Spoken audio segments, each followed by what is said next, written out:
Lahore chairman Pakistan Tehreek Insaf Imran Khan کا کہنا ہے میری گرفتاری عدالت میں پیش ہونے کے لیے نہیں ہے، مجھے مارنے کے لیے ہے۔ پاکستان تحریک انصاف کے چیئرمین عمران خان کا صحافیوں سے گفتگو کرتے ہوئے کہنا تھا، انتخابات کسی صورت بھی 90 دن سے آگے نہیں جانے دیں گے۔ انتخابات 90 روز سے آگے گئے تو آئینی تحریک چلائیں گے، کسی بھی صورت آئین کی خلاف ورزی کر کے انتخابات آگے نہیں جانے دیں گے۔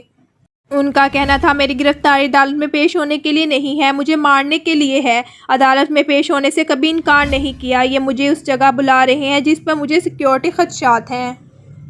انہوں نے مزید کہا ہے قانون کی حکمرانی اور عمل درآمد پر یقین رکھتا ہوں، 18 مارچ کو عدالت میں پیش ہوں گا۔ جب کہہ دیا تھا کہ عدالت پیش ہوں گا تو سارا ڈرامہ کیوں رچایا جا رہا ہے؟